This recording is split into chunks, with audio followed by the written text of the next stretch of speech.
You're not coming to the wedding, Mom texted coldly. Lily's family doesn't want you there. I smiled and texted back, so you chose status over blood? Then I canceled everything, including their venue deposit. They had no idea what was coming next. You're not coming to the wedding, Mom texted. Lily's family doesn't want you there. That was it. No sorry, no hope you understand. Just cold white letters on a gray bubble. I read it twice. Then again. My thumb hovered over the screen while my coffee cooled beside me. So you chose status over blood? I sent it. No emoji. No sarcasm. Just truth. Then, without blinking, I opened my laptop, logged into the wedding planner account, and canceled the venue deposit. It was under my name. Paid with my card. They didn't even know that. The best part? It was non-refundable. I shut the laptop, leaned back in my chair, and just stared at the wall. I didn't feel angry yet. Not even sad. Just still. Like something inside me had shifted position and was now watching from a different corner. They did this before. Not as blatant. Not in all caps. But I felt it in the side glances. In the jokes at dinners. The way they forgot my birthday 3 years in a row and blamed the group chat algorithm. The way Lily became the daughter they always wanted, while I was just Jack. Always useful. Always quiet. I helped choose the dress boutique. I negotiated the first catering deal. I found the Airbnb for the out-of-town guests. When Zach's parents said the Colorado Lodge was too rustic, I found a luxury version with lake views. I even designed the Save the Date website. They used my Canva account. Still had the login. But now, I was a liability. Because Lily's father didn't like the energy I brought. Because I wore black to brunch. Because I asked where the $3,000 in catering money went and didn't drop it when Mom said, "Just trust us." They always needed me, until they didn't. And now they were planning their picture-perfect family tableau without me. Curated smiles. Filtered joy. No Jack. Just the ones who matter. I took a deep breath and opened our shared folder. Lily and Zach wedding planning. Clicked through the photos, the contracts, the vendor schedules. Then I deleted every single file I uploaded. All 63 of them. The folder was renamed. Good luck without me. I didn't tell anyone. I didn't warn them. Let them find out the morning they try to confirm the florist. Let them scramble when the photographer doesn't show. Let them wonder what happened when the venue emails. Unfortunately, this reservation has been canceled by the account holder. They thought I'd stay silent. Smile. Swallow it. Like always. But this wasn't about a wedding. This was the final crack in something that's been rotting for years.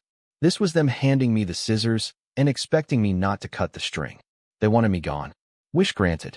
They just didn't know I'd take everything with me when I left. And I was just getting started. If you asked them, I was always the dramatic one. The one who overreacted, who read into things too much. But let me walk you through how I became that guy. Let's rewind to 6 months ago. It was a Friday night. Lily called me in tears. Zach had gotten laid off. The apartment they rented downtown was 3 months behind. They'd tried to negotiate with the landlord, but he wanted the money. All of it. Or he'd file eviction papers on Monday. I didn't even hesitate. I transferred $3,800 from my savings and told her to call me if she needed anything else. That was the third time that year I bailed them out. The first was when Dad accidentally over-withdrew from his retirement fund and needed $5,000 to avoid penalties. The second? When Mom forgot that Lily's bachelorette Airbnb was on my credit card and let the girls trash the place. I kept spreadsheets. I kept screenshots. Not because I planned to use them. Because I needed to prove to myself that I wasn't crazy. That I wasn't imagining the slow bleed of money, time, and energy into a family that acted like I was their silent donor. But it wasn't just the money. It was the way I was treated after I helped. Like a servant. A backstage hand. Dad once joked, while I was fixing his gutters in the middle of a thunderstorm, that I should get a job as a house husband since I clearly wasn't man enough to be the breadwinner. Everyone laughed. Even Lily. Mom told me I was too sensitive when I brought it up later. Said he was just old school. Old school? That man once locked me out of the house because I came home wearing eyeliner in high school. But yeah, maybe I was too sensitive. When Lily got engaged, she told me over FaceTime while Mom and Dad were literally sitting behind her on the couch, cheering. They'd helped her plan the proposal with Zach. Even went ring shopping with him. Me? I found out through a screen. I should have seen the pattern. But part of me still thought, if I help enough, maybe they'll finally treat me like I matter. I paid for the engagement shoot. $600.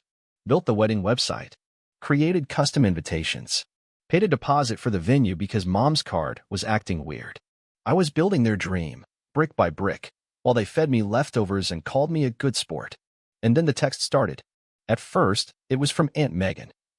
"Hey, I heard you're not invited to the ceremony? Is that true?" Then Uncle Jeff. "Did you say something to Zach's dad?" "Just curious." And finally, the Facebook post that broke me. A photo of Lily and Zach with my parents standing in front of a rustic barn lit by fairy lights. The caption? "So proud of our family. Can't wait for the big day with all the right people by our side." The right people. I wasn't even tagged. I clicked through the comments. One of Lily's friends wrote, "Is Jack going to be there? He was always so funny." Lily replied, "We're keeping things small. Just people we trust. Just people we trust." That night, I didn't sleep. I went back through every receipt, every email, every time they called me selfish for asking to be paid back. And I realized something. I was the only one in this family who gave without expecting anything. And I was the only one never given anything in return. A week later, I got a group text. "Hi family. Can everyone pitch in for Lily's bridal shower decorations? Jack, since you're so good with websites, can you make a landing page for RSVPs? Hugs and kisses." I didn't reply. 10 minutes later, Lily messaged me directly. "Can you just do this one thing without being passive-aggressive?" So I did something else instead. I logged into the wedding venue account and requested a refund of the $2,500 deposit. It was non-refundable, technically, but I had bought wedding insurance on the booking just in case. A tiny checkbox no one noticed. They refunded 90% after I filed a family conflict claim. Then I went into Canva and deleted every design I'd ever made. RSVPs, table assignments, welcome signs. Gone. I created one new file and titled it, "Ask Zach's dad to fix this." And I shared it with the whole family. That's when it hit the fan. 3 hours later, Mom called, hysterical. "What are you doing? Do you know how this looks?" I said, "I do. That's why I'm doing it." Then Dad called. He skipped straight to yelling, "You've always been jealous of Lily. That's what this is. You couldn't stand her having a better life than you." I held the phone away from my ear and hung up. That night, my phone blew up. Lily posted a vague Instagram story. "Betrayal always comes from those closest to you." Then Mom posted a photo of Lily crying with the caption, "Nothing hurts more than your own brother trying to ruin your special day." People started messaging me. Friends, cousins. Some sent, "Are you okay?" texts. Most didn't ask. They just said, "Why would you ruin her wedding?" I didn't reply to any of them. Then I got the package. A yellow envelope with no return address. Inside, a printed screenshot. An internal message thread from Lily's group chat with her bridesmaids. She was laughing. "We'll get Jack to pay for the cake too. Just guilt him about being the only brother. Works every time." Another message. "Zach doesn't even like him. He said Jack gives him the creeps LOL." One more. "He won't be at the wedding. I'll make sure of it. Watch." There was a sticky note on top and handwriting I recognized. "You deserve better. K." I didn't know who K was, but I would find out. And when I did, everything changed. Because K had more than screenshots. K had audio. And the second I heard it, I knew exactly what I was going to do at Lily's rehearsal dinner. The rehearsal dinner was held at a pretentious vineyard 30 minutes outside the city. They called it rustic luxury. I called it a marketing scam with overpriced wine and fairy lights stapled to trees. But I showed up, dressed clean, calm, focused, because I didn't come to eat. I came to bury the circus. I walked in right as they were toasting. Lily was mid-laugh. Zach had his arm around her. Dad looked uncomfortable. Mom avoided my eyes. They didn't expect me to come. That much was obvious. I was supposed to be the villain in their script. The bitter brother who ruined everything and couldn't let go. But I wasn't bitter. I was done. I walked straight to the front of the room. "Sorry to interrupt," I said, tapping a glass. Conversations froze. Someone chuckled awkwardly. Lily frowned. I pulled a small speaker from my jacket and placed it on the table. Then I held up a flash drive. Zach stood up. "What are you doing?" I looked at him. "Giving you exactly what you deserve." I clicked play. Speaker eye volume, a girl's voice. Lily, laughing. "We'll get Jack to pay for the cake too.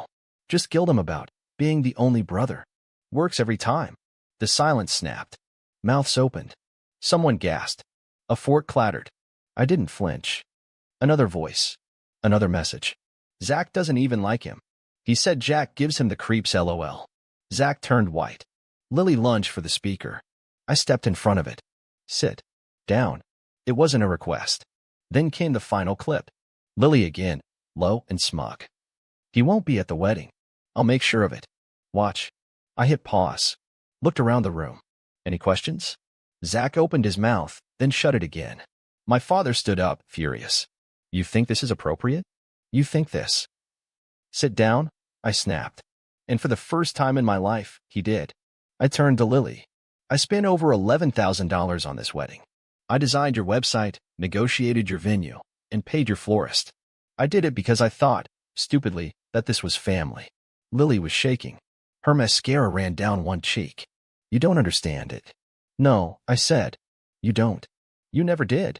You didn't want a brother. You wanted a wallet. Then I pulled out the folder. Hard copies. Screenshots. All the text from her, Mom, and Dad. The PayPal receipts. The invoices I paid. The ones I saved when they forgot. The group chat where Lily called me the family's free wedding planner. I passed them to Zach. You still want to marry her? I asked. He stared at the pages. No answer. Then someone stood up from the back. A woman in a gray coat. She had a badge around her neck and a phone in her hand. Hi, everyone. Sorry to intrude, she said. I'm Kristen. Jack and I used to work together. I also run a digital forensic agency. Jack asked me to verify some files. She looked at Lily. And to confirm they weren't deepfakes. She held up her phone. This audio? It's 100% authentic. No edits. No splices. Pulled from a WhatsApp backup linked to your old number. Don't worry, I have the metadata too. Lily's mouth dropped open. Mom gasped. Is this a joke? Dad barked. Kristen smiled. Not even a little. Then came the twist. Zach turned to Lily. You told me Jack said those things to you.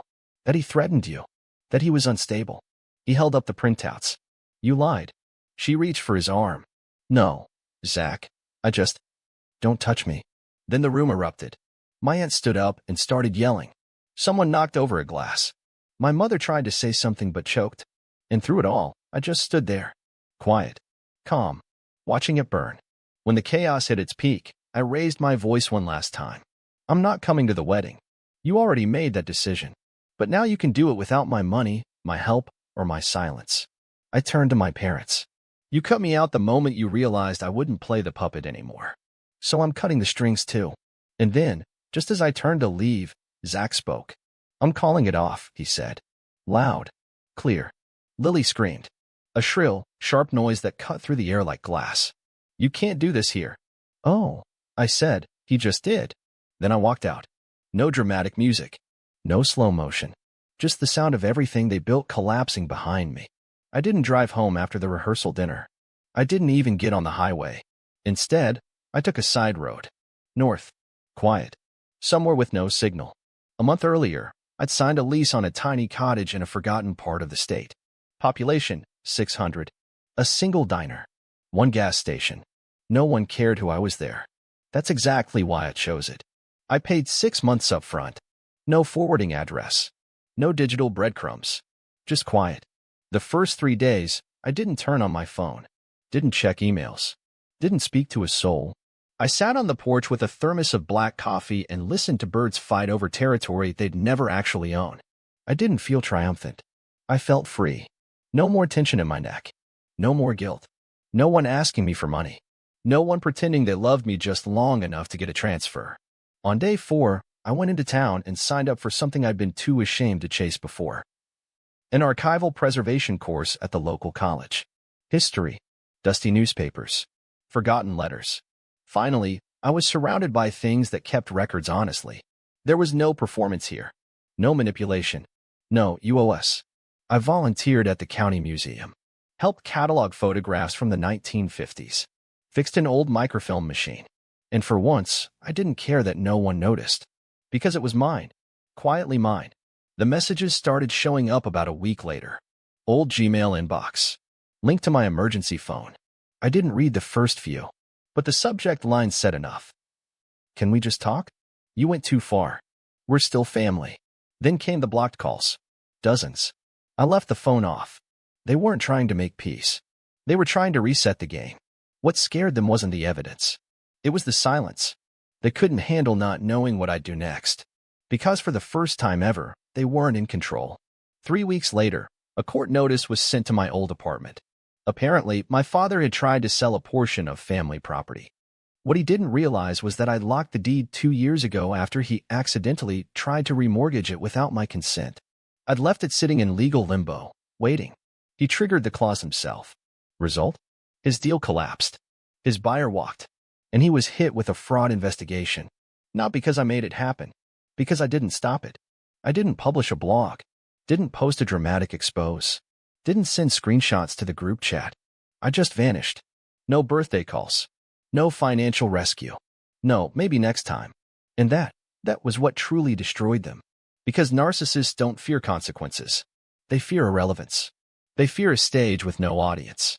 One morning, I walked to the post office. Not for letters, just a small package I'd ordered. Behind me in line, someone was talking on the phone. Said something like, "I heard Lily's fiancé walked out before the wedding even happened."